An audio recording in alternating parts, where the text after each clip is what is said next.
Subtle skills, big results. Welcome to the Ninja Selling Podcast. Welcome back, ladies and gentlemen, to the Ninja Selling Podcast. Garrett and Matt are here with you today, and we're going to talk about some stats because a lot of people ask questions about, hey, what's going on in the market? What does this mean? And while we have probably driven into your minds, I hope that we have, that what the market is doing is important, but also in many ways irrelevant to the life change that's going on with somebody. Still important to know what's going on. So we're going to talk about that.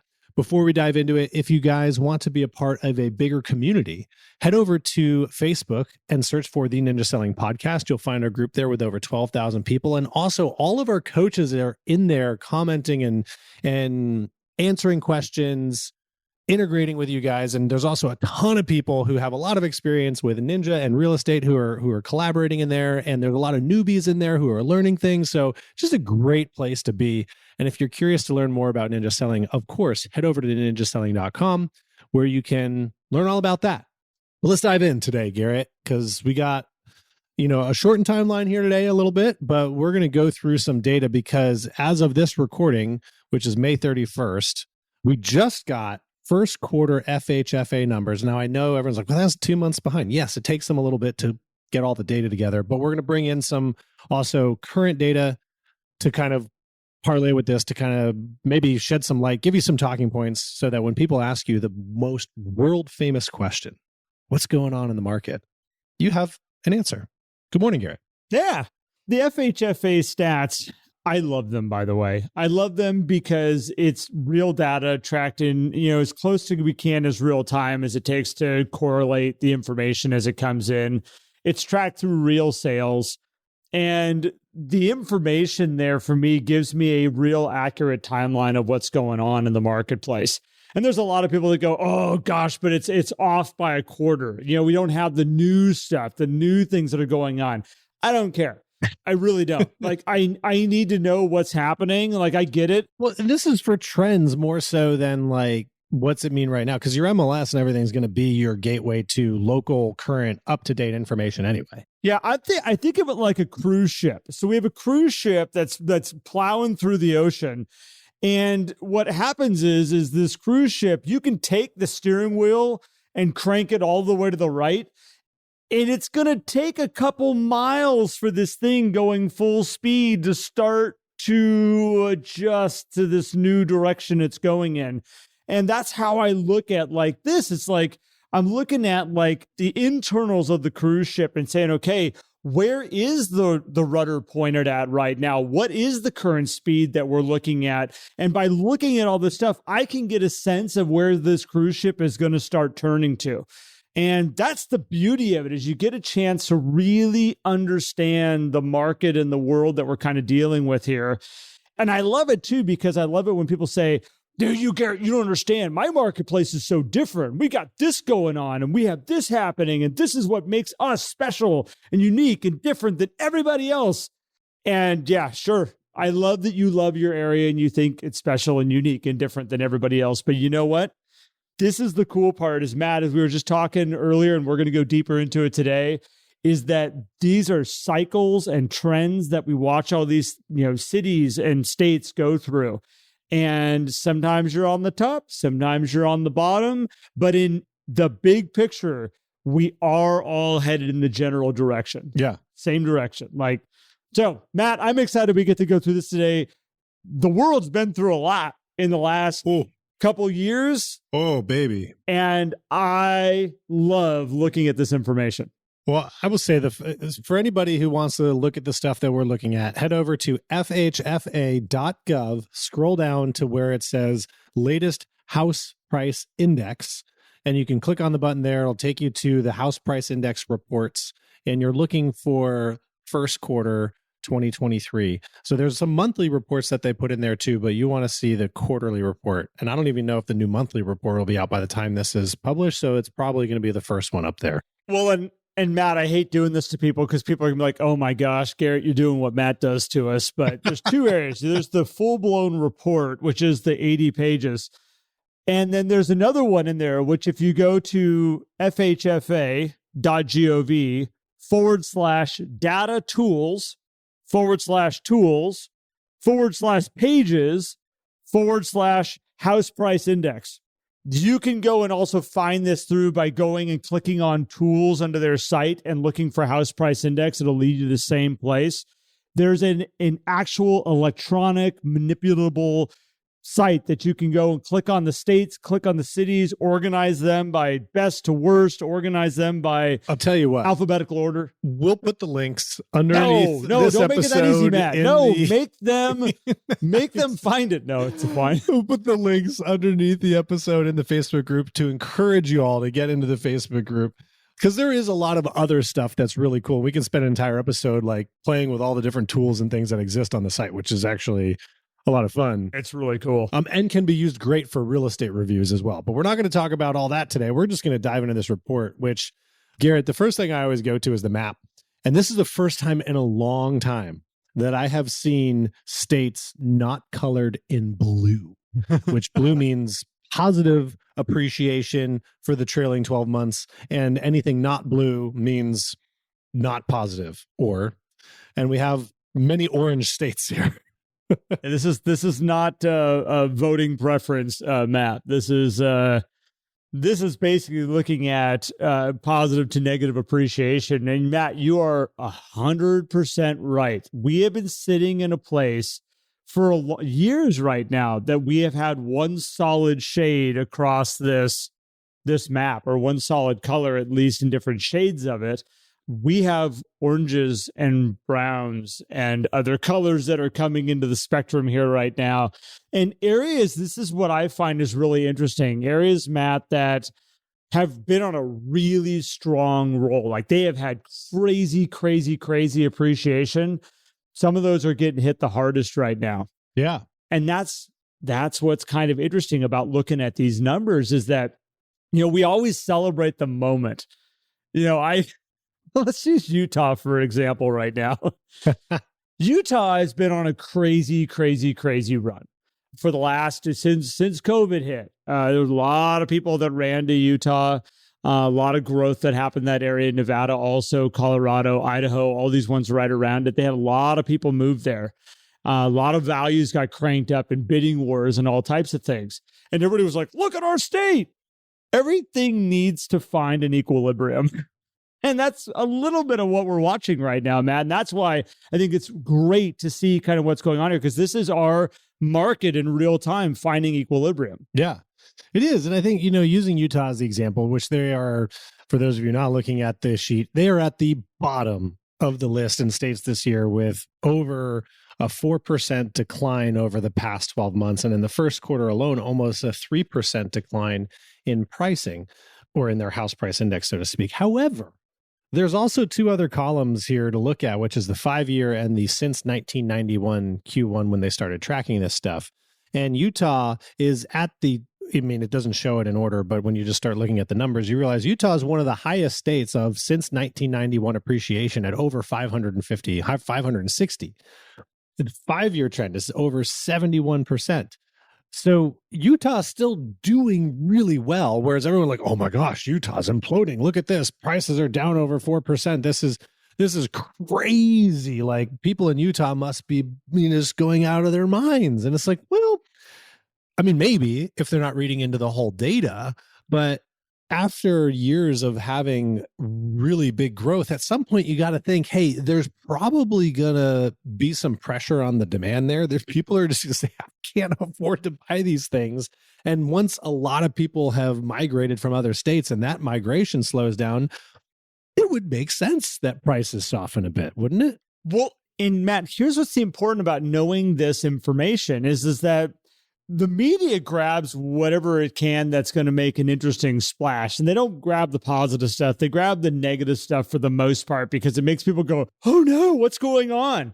Freak out a little bit. So let's look at, I'm going to jump to Colorado for a second because Colorado is showing they're in the negative also here. Yep. And when we look at their numbers, so they're at negative 1.1 for the year, the last 12 months. And I know there's people out there that are going like, that's not accurate. My area is having great appreciation. Like, this doesn't make sense. This thing doesn't work. Okay. It's the entire state is what you have to look at, because you can take that entire state of Colorado. And if you start looking at specific areas, Fort Collins, Colorado, last 12 months, 8.62%. 8.62% in positive appreciation in the last 12 months in a state that's down by 1%. Denver, 3.48. All right. That's not as good as the other one there. So in Fort Collins, so we got a little bit of a difference. Grand Junction, 9.6. So here we've got a couple areas already when we're talking about Colorado that are actually having really good appreciation, which tells me there are other areas, and I'm actually scrolling through different areas of Colorado right now, because Pueblo, Colorado, still 6.9. And you start looking through all these areas and you're like, okay, so what is it that's offsetting it so much? And this is the research you need to do. The more research you do for your own personal areas, you now get a chance to sit down and have an educated conversation when your client's freaking out about the news headline. And you can be like, well, let's talk about what's really going on here. California is very much the same way. We've got areas that are in the toilet, and we got areas like Redding that are actually having some decent appreciation right now. And that's what you need to start to find, because there's so many ways to help you understand this information. It's funny, I'm scrolling through Colorado, Boulder, 2.79. There's another one that I found here. I did not find anywhere in the negatives at all. And I guarantee you there's a much larger population around that is probably sitting at that, like maybe -1, -2. That's enough population to offset the state. Oh yeah, there certainly is. And remember, guys, this is trailing 12 months. So we're not just talking about the first quarter here. And well, using California as an example, it only takes a couple of areas of large population, large volume to drive something negative. San Francisco has been getting crushed the past kind of a few years now, and it's finally pulling the entire state down with it, with, double-digit negative appreciation. Can you be a little bit nice to San Francisco? Like, I feel like you've got a lot of negative energy. You started before the podcast. I don't have negative energy. I have negative numbers. It's my hometown, born there. Like, I have major, I'm going to stand up. So why don't you live there, Garrett? It's expensive. Okay, well, it's getting getting more affordable now, because first quarter alone, they were down over 6.5%. You just wait. I'm going to buy. I'm waiting. I think it actually could be coming up to, if you look at the 5-year in San Francisco, 22% appreciation over 5 years, which is one of the lowest out of the top 100 metro areas. It's probably coming to the point where it's going to be like, hey, the buy ratings are going to start ringing the bells in San Francisco for sure. But, those are the things that can bring a state down. So when you're looking for the state statistics, right, don't just assume that that's what's going on everywhere else. However, it is a good conversation piece, because these are the types of things that make headlines, right? These are the types of things that people read about and they go, oh gosh, the sky is falling. I need to do something or not do something.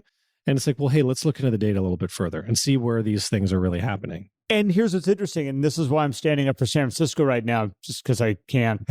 It's when you look at California as a whole and you see it off. What is the percentage that California's off right now, Matt? Because I'm looking at a different page. California is down 2.86%. Okay. Trailing 12 months. So Yuba City, which is a city north of San Francisco, kind of northeast. I'll also say, I think we're mixing some. I just want to clarify when people go, oh, but this data is not 100. The numbers you're saying aren't 100%. So there's two reports. There's the stuff that Garrett was telling you to go to, which is the long thing where you have more data. It's also all transactions, meaning refinances are in there. Whereas the report that you can get, that's the summarized report, is purchase only mostly. So that will make a difference in some of the numbers too, but not a significant difference that it's changing our conversation. Just want to be clear about that. Yuba City off by 3%, Sacramento off by 2.7%, Stockton off, this is negative 2.3%, Vallejo negative 1.7%. These are all like, out of 251 cities, California's got a lot here in the bottom. That's down just a little bit, though. Like down that much is not terrible. And it's really not. And this is where you got to also look at, and this is what's fun. If you go back to the main reports, you can pull up the history. And you, as an expert in your marketplace, go back and pull up last year at the same time. Go back and pull up the year before that, the year before that, the year before that, and look at the changes that have happened with these cities. Because a lot of these cities in the past have had crazy, crazy, crazy appreciation. And a lot of this is it finding equilibrium. It's finding an adjustment. And as prices get too expensive, people go, why the hell am I living here? What is another option? What would force us to make another choice? Maybe a pandemic. Maybe we should look somewhere else. I know, we'll go this direction. And they land there, they flood that area, prices get drawn up until people go, this is insane. Why would somebody pay this much for this property here when you could live in California? Look at how cheap it is there right now.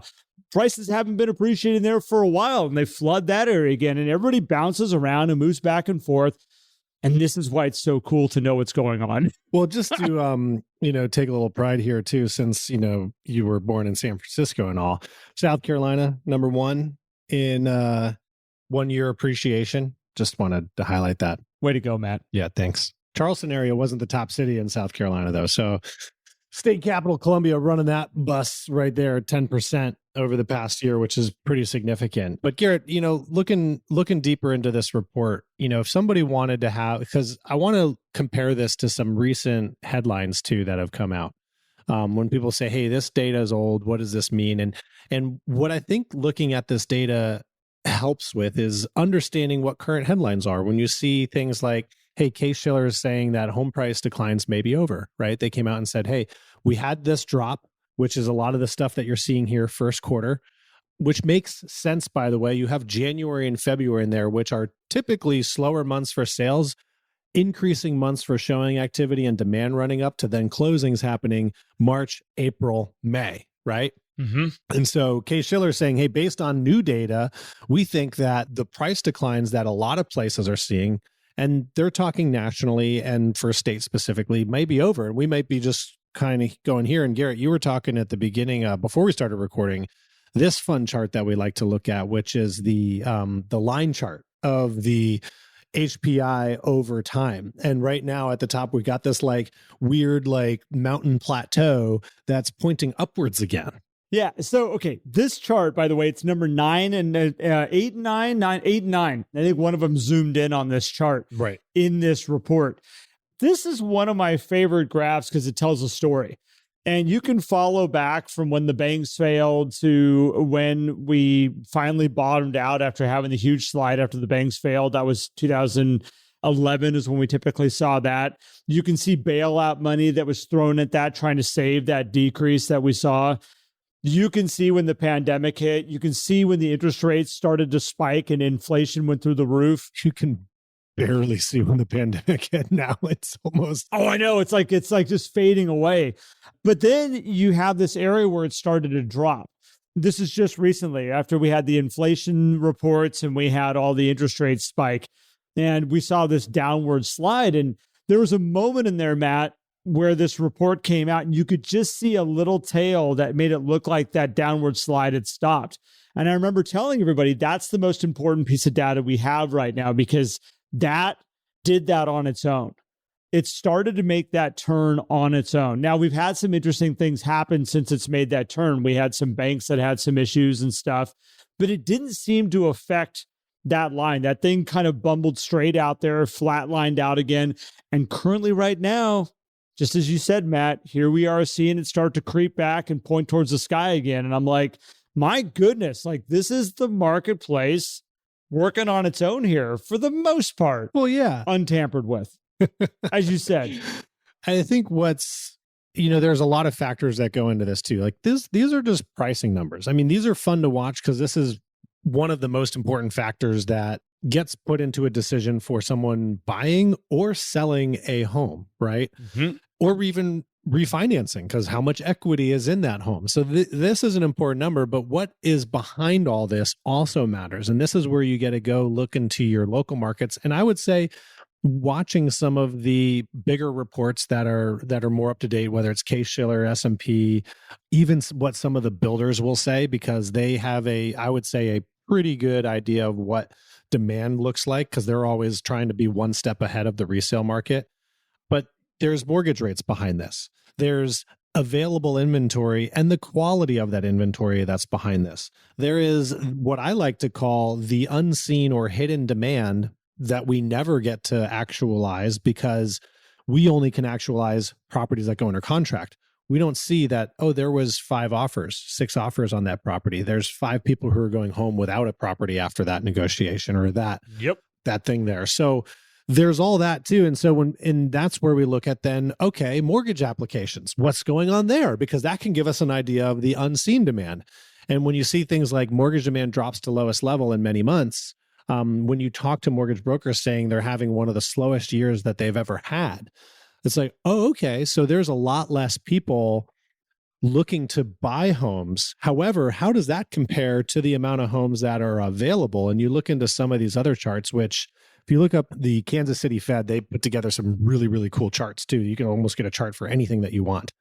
And you look at available inventory and it's like so darn low compared to, even the 05, 06, 07 when things were going crazy. There was still a lot of inventory during that boom compared to what's out there today in terms of actively available homes on the market. And that drives pricing as well. So when people say, I don't understand how the pricing's tipping back up with all this crazy stuff, it's like, well, if demand is not down as much as available homes for people to buy, we still have a discrepancy between supply and demand, which is going to drive prices up.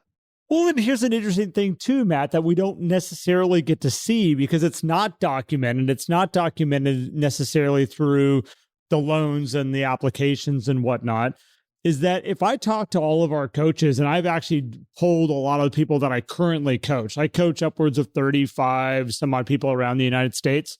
The amount of them that will tell me that they're seeing a higher than average amount of cash offers is way higher right now than we've seen in a long time, especially in the upper end marketplace. We're seeing large amounts of cash continue to be moved around. They're not applying for loans. They have made a decision that they are going out and paying cash for a house. They've got the money sitting in the bank. They feel more comfortable having it sitting in a house than sitting in a bank right now, and they are buying properties. So it's like, you got to take that into account too. It's like all these numbers have a story behind them. And this is about, again, I go back to be educated, educate yourself, because you're going to have people that are your consumers out here that are confused and they're trying to hear the headlines. They don't know what this all means. And the more data you have that you can sit down with them and say, let's talk about this. By the way, I'm an expert. This is what I do. I'm not talking about me. I'm talking about all of you who are listening. Yep. Your job is to be an expert in this information so that you can give them the data they need so they can make smart decisions. There's great reasons to be a buyer out here right now in this marketplace. There's great reasons to move. You don't have to be frozen. You don't have to be stuck. You don't have to be sitting there going, oh my gosh, what do we do? I guess we'll just stay here in this house that doesn't work for us anymore.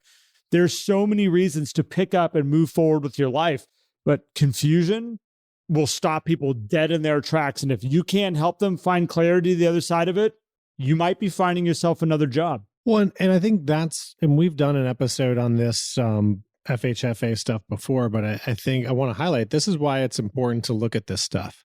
Not because you're going to draw a outrageous conclusion from looking at one report, but it's going to give you another piece of the puzzle for yourself.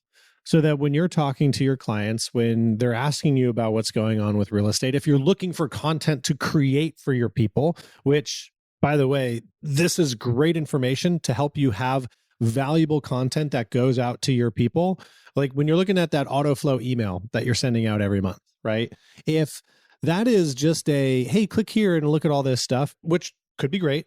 But if it's just collated of all these articles and there's no opinion from you, you're missing a big opportunity to say, hey, I've looked at this information and here's what I'm seeing. And here's what it could mean for you. Particularly, like, let's take New Orleans as an example. I have a client down there, Lane Washburn, fantastic agent. And she has been talking about, hey, well, we've been having some kind of challenges with pricing and everything and demand. Well, New Orleans and Louisiana got dropped by a lot of homeowners insurance carriers, which nearly doubled everybody's insurance. Flood insurance, right? Isn't that what they dealt with down there? Is like a lot of flooding? Is that, Yeah. Am I wrong on that? Yeah. Oh, yeah. Yeah. New Orleans has obviously a lot of bad history of flooding, Katrina's, things like that. But when you look at an insurance policy doubling, and we're talking thousands of dollars a year it goes up, that makes a big adjustment in somebody's payment. Because instead of, it could make hundreds of dollars of difference in their payment, which all of a sudden changes their affordability. Combine that with an interest rate that's going up, you have a much bigger swing in demand happening in a city like that than in other cities, right? So these are those little micro things that you get to look at and say, hey, here's why these places might be, you can see this place operating differently than our place. The other interesting thing, I'd mentioned this since 1991, we talked about states. But if you go, and this is the purchase only information, if you go and look at the best and worst metropolitan areas, the best and worst.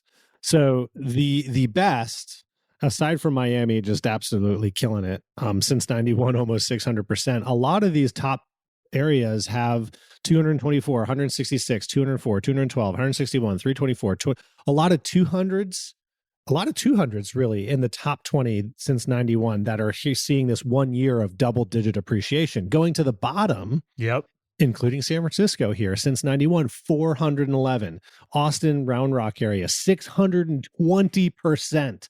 You have a couple, 200, but then 400s, 500s, 600s, 500s. A lot of the bottom 1 year now, minus 10, minus 8, still have some of the highest since 91. So there are some market swings that happen too, that when I look at this and say, hey, cool, these places are coming down, there probably is, if you're an investor anyway, going to be an opportunity here to buy in, because look at how their long-term trends just stay cruising, right? Oh, yeah. We're good on the positive front long-term. So this information shouldn't be used to freak anybody out to get them to buy or sell something right now. It's just used to help them paint a picture. So somebody had asked Garrett, I don't know if it was in our podcast group or this was conversation we had as coaches or something like that, where agents are getting scared to do real estate reviews right now because I might be showing somebody information where their home value has gone down. This since 91 and the 5-year trend is the stuff you point to and say, hey, I know you guys might be feeling a little stressed, but long-term, you're going to be great. Plus, if you're making your payment, you love the house and all the other reasons why you bought this house is working for you, fantastic, because the house that you were in would be going down too anyway. So, okay, so I know we're going to deviate. I got two things here I want to talk about. One is, thank you for bringing up the homeowners insurance stuff, because I'm in an area that half of us got dropped by homeowners insurance here just in the last couple of years because of the fires that we have. We've all been dealing with some crazy. State Farm just announced ceasing new applications in California as well, just last week. We also just had a company that just came in and said, we are your insurance company. We're going to take all of you guys. We have a plan. We understand how to do it. And it's going to drop everybody's rates specific potentially. So like we're all sitting around going, whoa, okay, we have a fix now.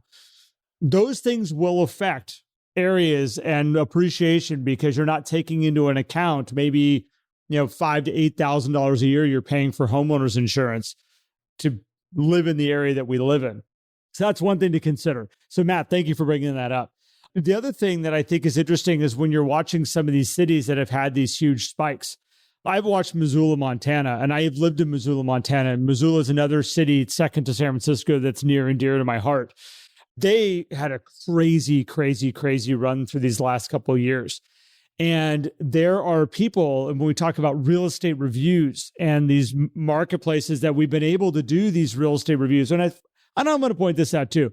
There's a lot of people that even when the market was great, wouldn't do real estate reviews because they were like, oh, I don't understand them. And now the marketplace is going down. And your new excuse is, I don't want to give people bad news. Stop with the excuses. I'm over that. What you do need to decide is, do I want to be the expert of information for my clients? Do I want to be the one that has the deep smarts about the marketplace that keeps them informed so they can make smart decisions? I don't care if the marketplace is up. I don't care if it's down. Unless you sold them their house saying this is going to be an amazing investment for you, that's on you.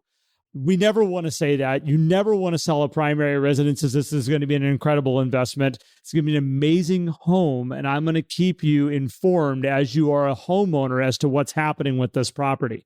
And then Matt, yes, long-term, let's look at the numbers. You can't look from year to year to year because the average homeowner is going to live in that house anywhere between 4 to 8, 9 years. Yeah. Don't get caught in the short-term stuff. We need to look at the long-term picture. So be their expert. Do not run away from real estate reviews. And if you're telling people that their home is going to be an incredible investment for them, that's on you. You set the stage. You created the picture there for them. And now, yes, you are going back saying, oh, this amazing investment that I helped you buy, it's lost money in the last 12 months. And I'm sorry. Yeah, that's a hard one. Yeah. Well, and that goes back to, your primary residence is not a investment, a strictly financial investment. Can it have financial rewards? Yeah, absolutely. Appreciation is a beautiful thing. But if we're driving people to buy primary homes for investment purposes strictly, then, you need to do a different math on that. Yeah. So all in all. Yeah, Garrett, there's so much stuff here. I know we bounced around a little bit on this, but I look at this and I go, okay, cool. Some realized corrections that I think, people have been waiting to see and actually document, combined with still, I would say, if you like prices going up, positive outlook on that. Here's what I'll be curious, Matt, and I do want to circle back around to this, is that when we look at the next report that comes out, I'll be curious to see if there's the same amount of blue, less blue, or more blue. Yeah. I have a feeling there's going to be more blue. I have a feeling some of these ones that have dipped, we're actually going to see them start to come up a little bit here. The national trends are showing that.